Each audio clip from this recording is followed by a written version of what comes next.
5 levels of depression. So I'm going to be organizing this from the least depressed to the most depressed. And I'm going to show you guys how to get out of this mess. Level 1. The Abyss. I haven't heard that name in years. And so at this point, you'll have escaped depression, and you'll realize that it was always in your head. Depression was always a mindset, and after viewing your own internal inner workings, you finally understand the defaulting of your thought patterns. AKA, it's all in your head, bro, and I know you're gonna hate hearing that. But with positive self-talk, the destruction of internal negativity and hatred, and meditation as a way to control your thoughts better, and being physically fit so your confidence goes up, and having a proper skincare routine, and this isn't a quick fix by any means, this might take you some time.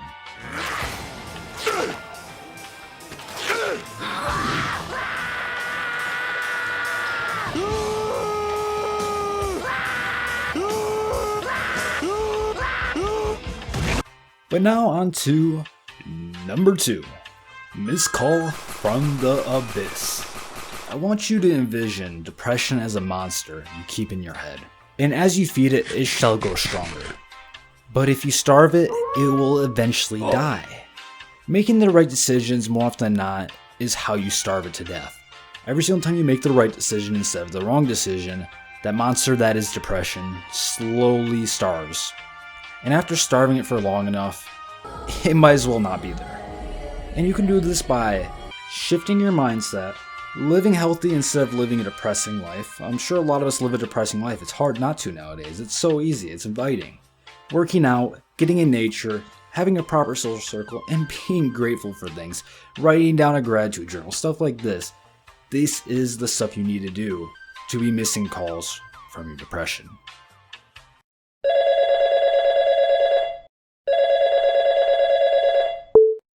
Hello, thanks for calling Dorbold Buckles. How may I help you today? Long time no see. Why don't you ever visit anymore? I'm starving down here.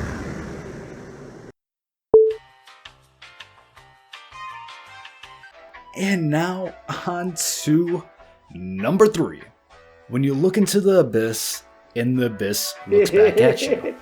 At this point, you are getting by, not necessarily progressing, but surviving. This is an area that often goes with a life of consuming, and depending on how hard you consume, this can lead you to a lower level. Crew, do you hear that beautiful music? We must head towards it. Aye, aye, Captain. We have been misled. It's the cliff. Turn, turn, turn.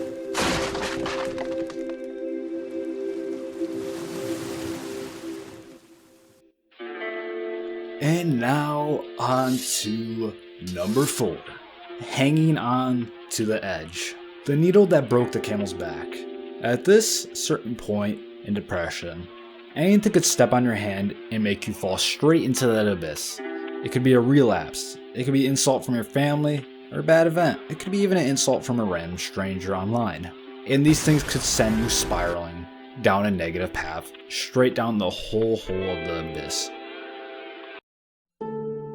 You know, bro, sometimes I just feel like such a loser. You know, it's probably because you are. Huh? This is Sparta!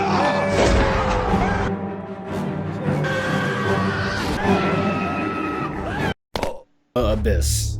This is the part where everyone's been pushed away.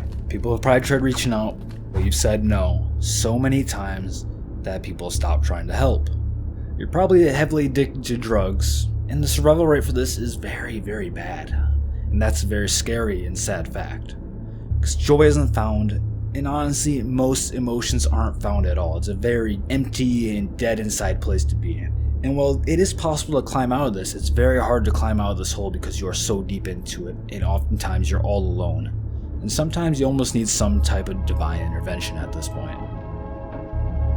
As above, so below. The abyss was always you, and as long as you believe you have depression, you will have it. I myself have been clinically diagnosed with depression and anxiety. And the thing is, I don't believe in associating myself with things that will bring me down, especially non-physical things. And so the reality is, you could always say you're depressed, you can say all these things, but if you say that, expect the consequences of having it. I'm just giving you what worked for me, and honestly, working on your mental well-being through all these methods and all these proper ways will make a surprising difference. I have very rarely seen someone who has done all these things who's been miserable.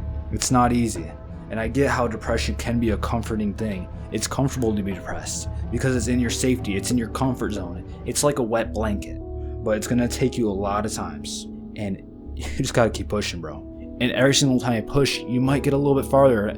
It's not straight up. Sometimes it's up, down, up, down, up, down, up, down, but sometimes the up's higher than the down is. And after a while, your ups are so high that you won't even recognize who you used to be. And if you're looking for another video to watch, feel free to click this one right here.